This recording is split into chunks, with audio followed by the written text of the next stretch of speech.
Okay, Amy, this is a strict kettlebell press. So like we went over, we're going to try to first get the motion down without the kettlebell.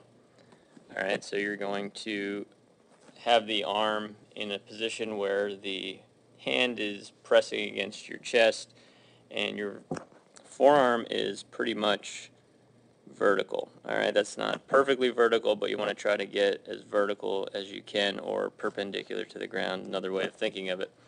Alright, you want that elbow to be tucked into the side, and you're actively pulling that kettlebell into your body, so your shoulder is being pulled down and back, away from your ear. Neck is long, chin is tucked. You're getting your belly pulled in, you're trying to get tight and bracing your abdominals, and pulling you're rotating your hips out like you're screwing your feet into the ground to get your buttocks tight. So that's your starting position. Then you're going to take a breath in through the nose, and on the exhale, you're going to start pressing the bell up in a position moving outward as if you're basically sliding your arm up a wall. So you're going to be going and almost getting at a 90-degree angle here. Okay, pretty close to a 90-degree angle here. All right. And you're going to be trying to create tension in the shoulder blade area. Okay, so by pulling the elbow out like that, you're going to be able to create some tension into that shoulder blade area.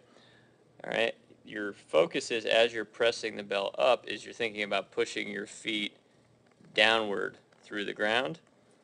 All right, and as you're getting to the top and you're locking your elbow, notice that the thumb is going to rotate backwards. Okay. When you get to the top there, take a breath in through the nose again,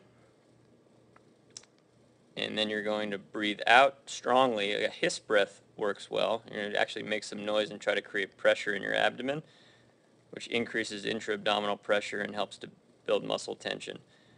All right, and on the way down, you're thinking about, from the top all the way down, you're thinking about doing a pull-up, like you're trying to pull yourself up onto a bar with one arm as you bring that bell back into the starting position. And you can see how the elbow comes back to where you started, back to that relatively vertical forearm position.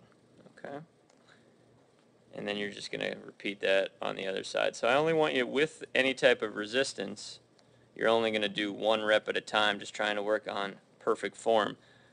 Without resistance, pretending that you have some resistance, you're going to do no more than 5 repetitions at a time.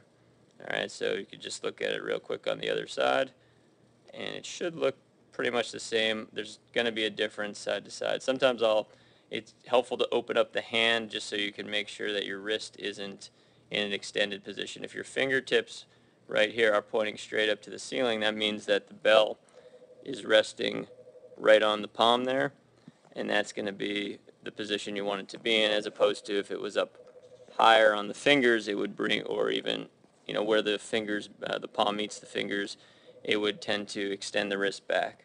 All right, so every now and then you can open your hand and just make sure you're in that position. When you're doing it without the bell, you can do it with the hand open or the hand closed, just to get the idea that the wrist is going to be neutral. And on the same way, on the way down, it's like you're doing a pull-up, bringing it in tight to the body, and then putting the bell down.